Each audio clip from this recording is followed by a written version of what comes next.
Hi friends, ನಮಸ್ಕಾರ ಎಲ್ಲರಿಗೂ. ಇವತ್ತೊಂದು ಈರುಳ್ಳಿ ಸಮೋಸ ಮಾಡ್ತಾ ಇದ್ದೀನಿ ನಾನು. ಈ ಸಮೋಸದ ವಿಶೇಷತೆ ಏನಂದರೆ, ಇದಕ್ಕೆ ಹಾಳೆ ಮಾಡಿ ಕಷ್ಟಪಡಬೇಕಾದ ಅವಶ್ಯಕತೆ ಇಲ್ಲ. ಅಂದರೆ ಸಮೋಸ ಶೀಟ್ ಮಾಡಬೇಕಾದ ಅವಶ್ಯಕತೆ ಇಲ್ಲ. ಅದೇ ರೀತಿ ಅದನ್ನು ಫೋಲ್ಡ್ ಮಾಡಿ, ಅದನ್ನು ಮಡಚಿ ಸಮೋಸ ಶೇಪಿಗೆ ಮಾಡಿ ಅದರೊಳಗೆ ಫಿಲ್ಲಿಂಗ್ಸ್ ಆ ಥರ ಏನೂ ಕೆಲಸ ಇಲ್ಲ. ಸಿಂಪಲ್ ಆಗಿ ನಮಗೆ ಗರಿ ಗರಿಯಾದಂದರೆ ಕ್ರಿಸ್ಪಿ ಆಗಿರುವಂತಹ ಸಮೋಸ, ಟೇಸ್ಟಿ ಆಗಿರುವಂತಹ ಸಮೋಸ ನಮಗೆ ಥಟ್ ಅಂತ ಮಾಡಿ ರೆಡಿ ಮಾಡ್ಬೋದು. ಬನ್ನಿ, ಇದು ಹೇಗೆ ಮಾಡೋದಂತ ಹೇಳಿಕೊಡ್ತೀನಿ. ಅದರ ಟಿಪ್ಸ್ ಹೇಗೆ, ಅದನ್ನು ಯಾವ ರೀತಿ ಮಾಡೋದು, ಎಷ್ಟು ಸುಲಭವಾಗಿ ಅಂದರೆ ಇಷ್ಟು ಸುಲಭವಾಗಿ ಸಮೋಸ ಮಾಡ್ಬೋದಾ ಅಂತ ಎಲ್ಲ ನೋಡೋಣ. ಬನ್ನಿ, ಈ ಸಮೋಸ ಮಾಡೋದು ಹೇಗೆ ಅಂತ ನೋಡೋಣ.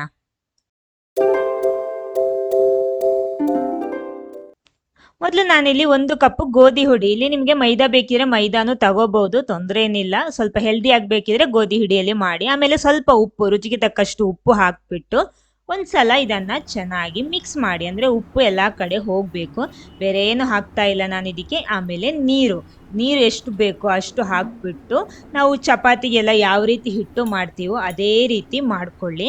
ಜಾಸ್ತಿ ನೀರೂ ಬೇಡ, ಕಡಿಮೆನೂ ಬೇಡ, ಅದೇ ರೀತಿ ಮಾಡಿಕೊಂಡ್ರೆ ಆಯಿತು. ಚೆನ್ನಾಗಿ ಮಿಕ್ಸ್ ಮಾಡಿ. ಬೇರೆ ಏನು ಎಣ್ಣೆ ತುಪ್ಪ ಏನು ಹಾಕ್ತಾ ಇಲ್ಲ ನಾನು. ನೋಡಿ, ಇಲ್ಲಿ ನಮ್ಮ ಹಿಟ್ಟು ರೆಡಿ ಆಗಿದೆ. ನೋಡಿ, ಈ ರೀತಿ ಇದೆ.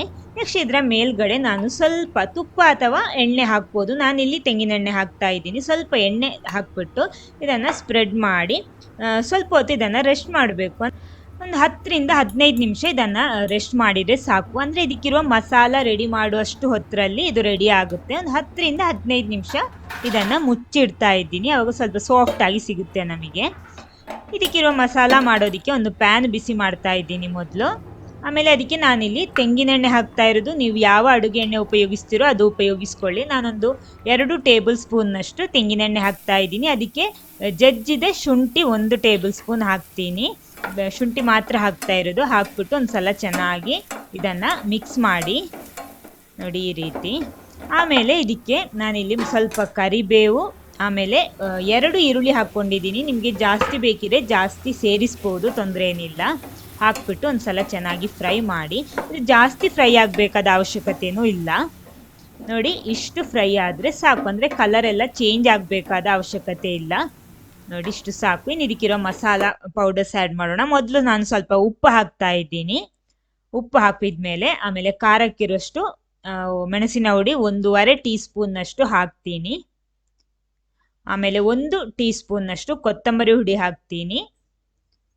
1/4 ಟೀ ಸ್ಪೂನ್ನಷ್ಟು ಜೀರಿಗೆ ಹುಡಿ. ಆಮೇಲೆ ಅರ್ಧ ಟೀ ಸ್ಪೂನ್ ಅರಿಶಿನ ಹುಡಿ. ಒಂದು 1/4 ಟೀ ಸ್ಪೂನ್ನಷ್ಟು ಪೆಪ್ಪರ್ ಪೌಡರ್, ಕಾಳು ಮೆಣಸಿನ ಹುಡಿ.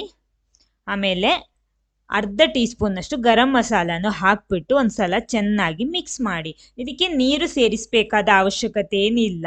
ಜಸ್ಟ್ ಇದು ಸ್ವಲ್ಪ ಬಿಸಿ ಆದರೆ ಸಾಕು. ಅಂದರೆ ಈ ಮಸಾಲ ನಾವು ಪೌಡರ್ಸ್ ಎಲ್ಲ ಹುಡಿ ಎಲ್ಲ ಹಾಕ್ಕೊಂಡಿದ್ದೀವಿ, ಅದರ ಒಂದು ಹಸಿ ವಾಸನೆ ಹೋದರೆ ಸಾಕು. ನೀರೇನು ಸೇರಿಸಬೇಡಿ. ಜಸ್ಟ್ ಒಂದು ಸಲ ಒಂದು 2ರಿಂದ 3 ನಿಮಿಷ ಮಿಕ್ಸ್ ಮಾಡಿದರೆ ಸಾಕು. ಮಿಕ್ಸ್ ಮಾಡಿಬಿಟ್ಟು ಇದನ್ನು ಫ್ಲೇಮ್ ಆಫ್ ಮಾಡಿ. ಜಾಸ್ತಿ ಬೇಡ, ನಾನಿಲ್ಲಿ ಫ್ಲೇಮ್ ಆಫ್ ಮಾಡ್ತೀನಿ. ನೋಡಿ, ಇಲ್ಲಿ ನಮ್ಮ ಮಸಾಲ ರೆಡಿ ಆಗಿದೆ.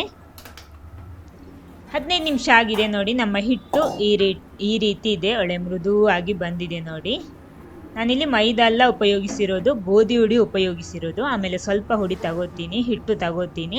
ಆಮೇಲೆ ಸ್ವಲ್ಪ ನಮಗೆ ಬೇಕಾಗುತ್ತೆ, ಅಂದರೆ ನಾವಿಲ್ಲಿ ಶೇಪ್ ಕೊಡುವಾಗ ಸ್ವಲ್ಪ ಏನಾದರೂ ಫಿಲ್ಲಿಂಗ್ಸ್ ಎಲ್ಲ ಹೊರಗಡೆ ಬಂದರೆ ಅದನ್ನು ಕವರ್ ಮಾಡೋದಕ್ಕೆ ಸ್ವಲ್ಪ ಬೇಕಾಗುತ್ತೆ.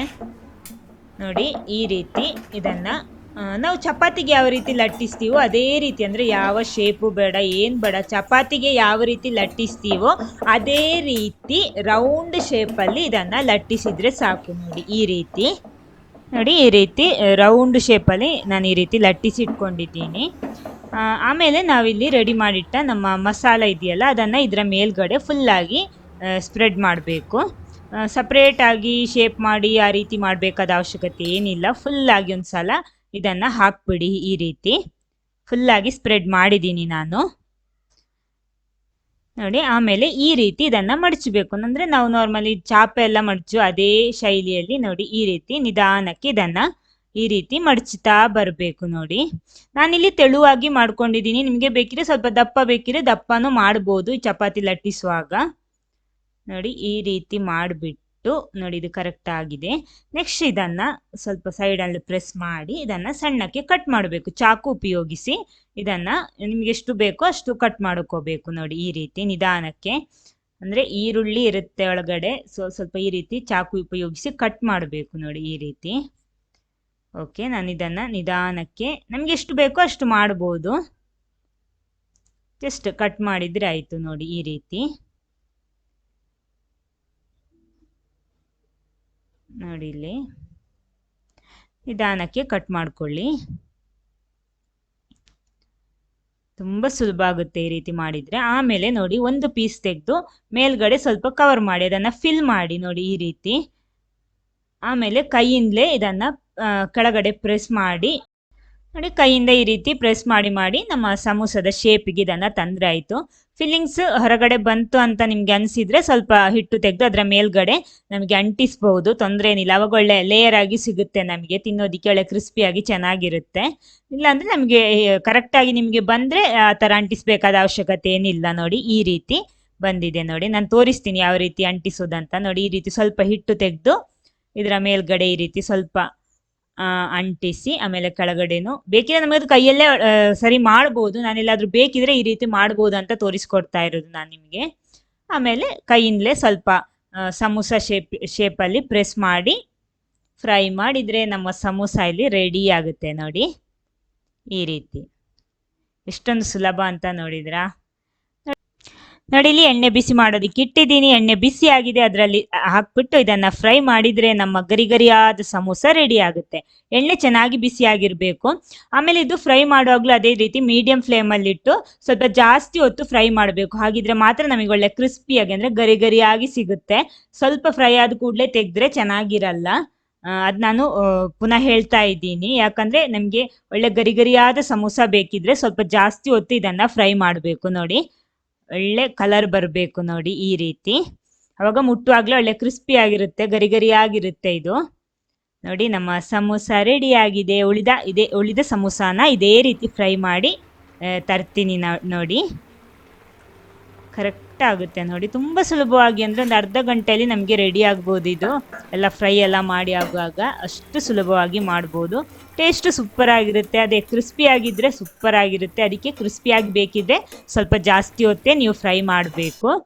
ನೋಡಿ ಇಷ್ಟು ಫ್ರೈ ಆಗಬೇಕು. ಇದು ನಮ್ಮ ಸಮೋಸ ಇಲ್ಲಿ ರೆಡಿಯಾಗಿದೆ. ನೋಡಿ ಇದನ್ನು ಕಟ್ ಮಾಡಿ ನಾನು ನಿಮಗೆ ತೋರಿಸ್ತೀನಿ ಹೇಗಿದೆ ಅಂತ. ತಿನ್ನುವಾಗ ಬಿಸಿ ಬಿಸಿನೇ ತಿನ್ನಬೇಕು, ಆರಿದ ಮೇಲೆ ತಿಂದರೆ ಅಷ್ಟೊಂದು ಚೆನ್ನಾಗಿರಲ್ಲ. ನೋಡಿ ಒಳಗಡೆ ನೋಡಿ ನಮ್ಮ ನಾರ್ಮಲ್ ಈರುಳ್ಳಿ ಸಮೋಸ ಯಾವ ರೀತಿ ಇದೆಯೋ ಅದೇ ರೀತಿ ಇದೆ. ನೋಡಿ ಒಳಗಡೆ ನೋಡಿ ಶೀಟ್ ಮಾಡಿ ಮಾಡುವಂತಹ ಸಮೋಸ ಥರಾನೇ ಇದೆ. ನೋಡಿ ಓಕೆ, ಈ ವಿಡಿಯೋ ನಿಮ್ಗೆ ಇಷ್ಟ ಆದರೆ ಖಂಡಿತ ಲೈಕ್ ಮಾಡಿ, ಎಲ್ಲರ ಜೊತೆ ಶೇರ್ ಮಾಡಿ. Thank you.